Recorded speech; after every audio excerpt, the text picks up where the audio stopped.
There's an old account of what happens to you in the days after you die, and its hardest claim is this: you'll feel what you made other people feel. But Abraham said, "Son, remember," not the memory of it, the feeling of it, from inside the person you did it to their side running through you like it was always yours. You carry one picture of your life and you've never questioned it. A line starts on the left, runs right, and death is the far end. Whatever you think happens after that end, a door, a light, nothing, the line stops. You're finished, so the account is finished. This says the line turns around. There's a man in it. He's 60 and he's just died, and 20 years ago he lost his temper and hurt somebody in the body or in the soul, the text says, and leaves it there. He felt that hot satisfaction you feel when you finally let it out. Then he went on. 41, 42, he forgot it inside a month. He hasn't finished with it. And neither have you think of the last thing you said to somebody that you'd take back. Not the worst thing you've ever done, just the one that surfaced right then while I was saying it. You already know which one. Hold on to that. You're gonna need it later. The body goes. Everyone agrees about the body.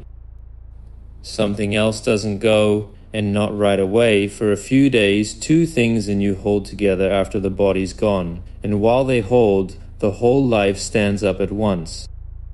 He sees his past life from birth till death in a vast series of pictures, simultaneously spread out before him. Such is the first experience of the human being after death. Simultaneously, everything you've lived, standing up in one moment. The way a landscape opens when you finally get above it. 60 years with no part of it arriving before or after any other part. And you can't do that now, not because the life is gone, it's all still there.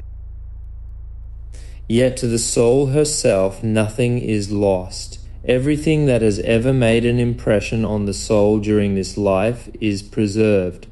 Your forgetting isn't erasure, it's a bad instrument. You've got a whole life written down and a body that gives you back 4 seconds of it at a time, badly, and usually the wrong 4 seconds. So how do 60 years fit inside one moment? 60 years is a length. Moments don't have room in them. The aim of man is beyond the temporal, in the serene region of the everlasting present. All time strives towards eternity or the timeless now, out of which it issued at creation. Eternity isn't a very long time. Eternity is what time is made out of. The sequence you're living in came out of a now that never became a sequence, and it leans back toward it the whole way. So a life laid out all at once is just what a life looks like from the side it came from, Tuesday, then Wednesday, then 20 years later. That's the local effect. Take away the instrument doing the stretching and the thing snaps back to the shape it always had. Which is a very large claim about a place nobody can check. Except the account doesn't leave it there. It says the picture leaks.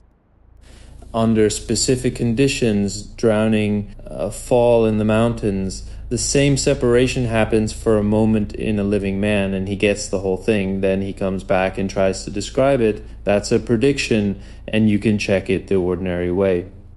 You ask people who nearly drowned what they saw. They tell how at such a moment the whole of their past life appeared before them in a vast tableau of memory. Moritz Benedict, anthropologist, criminologist, a hard empiricist who'd have thrown this whole framework in the bin. He nearly drowned swimming and he put it in his memoirs.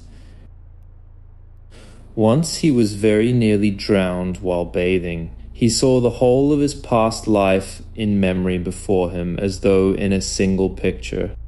He's in there because he's hostile. A friendly witness proves nothing. He'd have seen what he expected.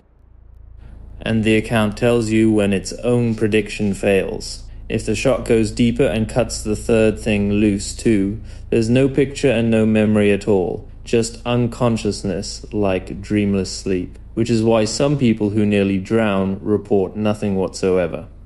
Now go back 4,000 years and the same two pieces are already sitting there, a complete record of a life, and a weighing of it. Thoth carries a waxen writing tablet and serves as the recorder during the weighing of the souls of the dead in the judgment hall of Osiris, a ritual of great significance. A scribe with a tablet that's been writing the whole time, whether or not you were reading over his shoulder, then a scale.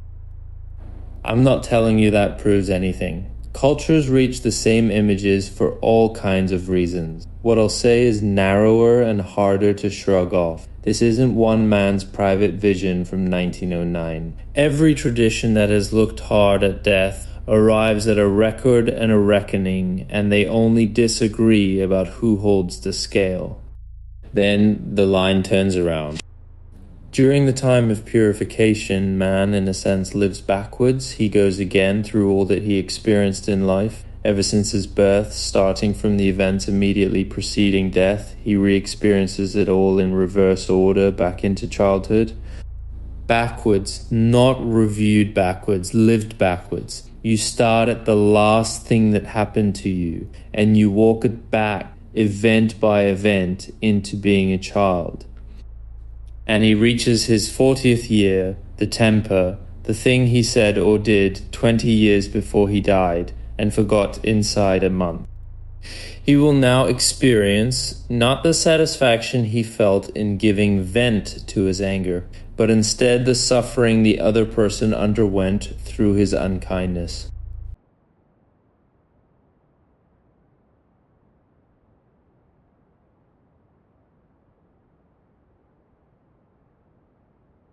He doesn't get his own memory back, he gets theirs. The satisfaction isn't available to him anymore. What's available is the other side of the same event, what it was to stand where they stood and take it, not described to him, undergone. Son, remember, those two words are the mechanism. Remembering isn't the punishment that comes after the event. Remembering is the event. In truth, by giving vent to such a craving, the ego was doing harm not only to the other human being, but to itself. Only the harm done to itself remained invisible during life.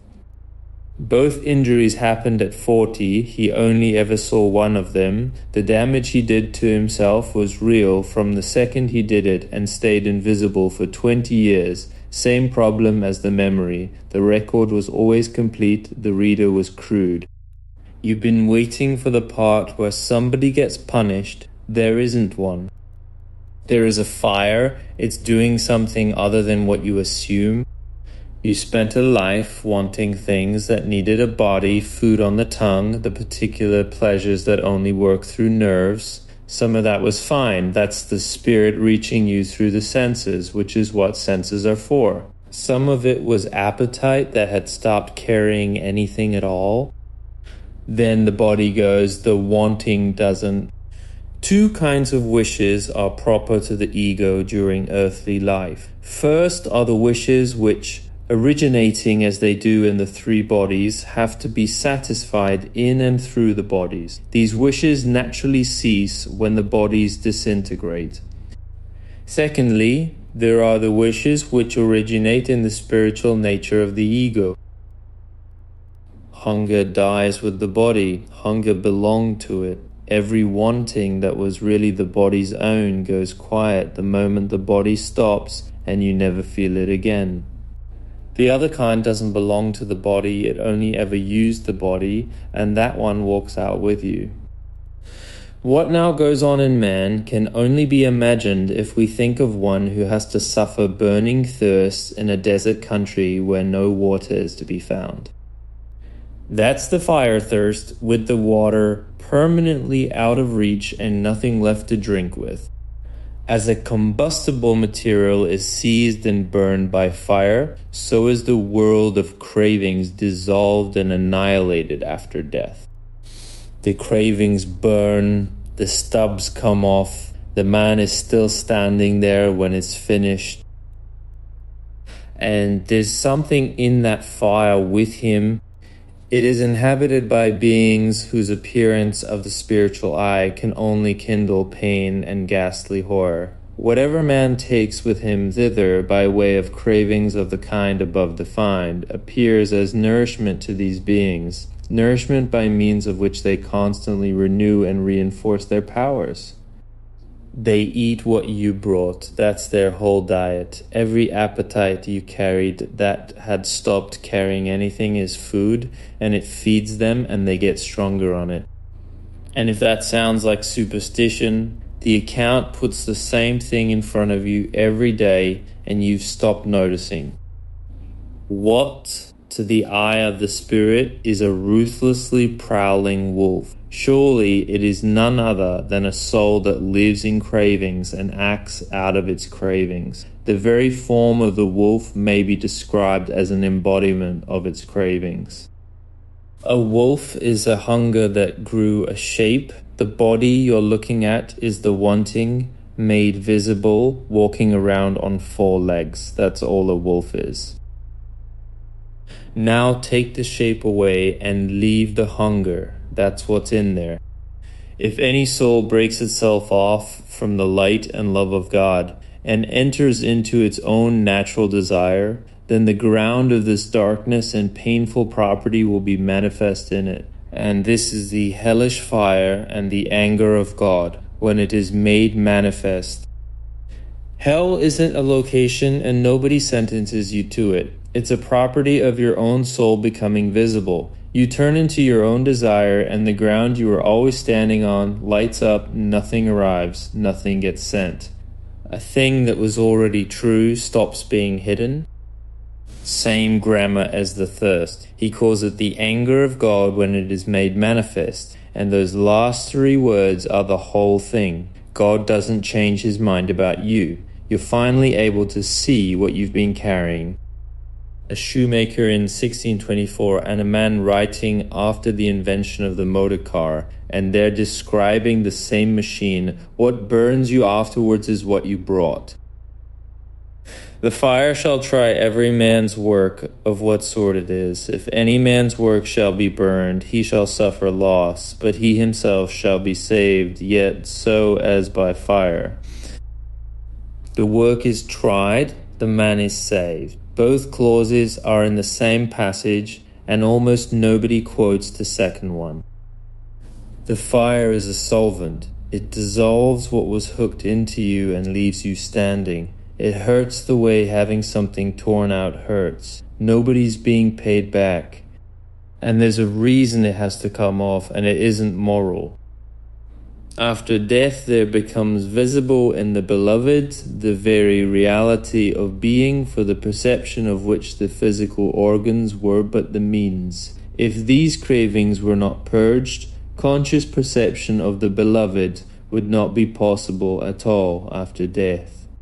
You loved somebody through a face, through a voice, hands, the particular way they came into a room. Those were instruments. The person was on the other side of them the whole time, and you were never once looking straight at them. After this, that's what the burning is for. The cravings are what stand between you and actually seeing the people you loved, and while you're still carrying them, you can't perceive that person at all. The fire isn't there to settle a debt, it's there so you can see. And a process takes time, a specific amount. The period of purification lasts about 1/3, as long as the past life between birth and death. 1/3. He lived 60 years, so he walks it back for 20 years of arriving at each thing he did and taking it from the other side, working back toward being a child until there's nothing left hooked into him. Take your own age, take 1/3 of it, that's the length of the walk back so far. And here's the part that should stop you. You sleep about a third of your life. Sleep, in this account, is the same separation, the same parts come loose every night. The only difference is that the cord doesn't get cut, so you come back at 6 in the morning and put the body on again like a coat you left on a chair. A third of your life spent practicing it, a third spent walking it back. Nobody arranged those two numbers to match. And you've done the separation about 25,000 times already. You just come back before the interesting part. You can do that sum sitting where you are. The record was scaffolding, something else survives. It is as though an extract, a quintessence, were distilled of all the experiences that had come to the human being between birth and death. This is the thing that endures. It is the spiritual yield, the fruit of life. 60 years reduced the way a field of flowers gets reduced to a little oil, none of the bulk, all of the character. A seed, which is a kind of extract of the whole plant, can only develop when planted in another world, the earthly soil.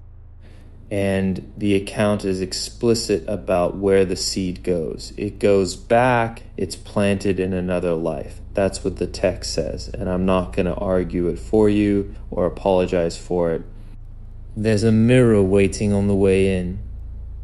Going out, he arrived at his 40th year and felt what he'd done. Coming back, before a new life, he sees it again, and now it works as a force instead of an experience. The picture of the suffering he caused his fellow man becomes a force, impelling his ego, now about to enter earthly life once more, to make good the hurt which he inflicted.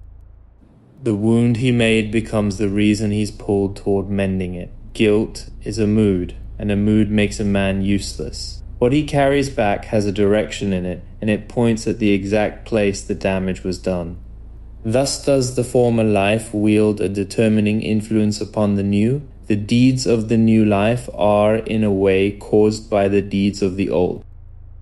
So the pull you feel towards certain people and towards certain kinds of repair you can't explain wanting, that's the shape of it. You're not starting clean, you're carrying an errand. If this is true, the only thing you can do to another person is something you'll undergo yourself from inside them in full. An act has two ends. You only ever hold one of them at the time, and holding the other end is postponed, never cancelled. Now look at what the postponement is doing. He had 20 years between the anger and arriving back at it. 20 years he could have gone to that person. 20 years he could have become a man who doesn't do that. The books stay open the whole time he's alive, and the open books are the entire opportunity. If the reckoning were instant, there'd be nothing to do but flinch because it's late. There's room to change what's in it. The delay is the mercy. Son, remember, that's how a thing you did stops being a thing you did and becomes a thing you know, and knowing it is the only way it ever gets repaired. And they're not idle while they wait. To supersensible observation, in the light ray falling from the sun upon the plants, and virtues of the dead are working man's activity. After death is devoted not only to himself, but he is called to work upon the outer world in a spiritual way. The people who went before you're working on this place, on the soil, in the light coming down on the plants. The world you walked out into is partly the work of the dead, and one day the world somebody else walks out into will be partly yours. One last image, and it's the one on the front of this video. The oldest pictures of this moment don't put a soul alone in a courtroom. They paint it small, wrapped like an infant, and carried. You don't walk it back alone. Per spiritum sanctum revivissimus. Through the Holy Spirit we live again. Go gently tonight.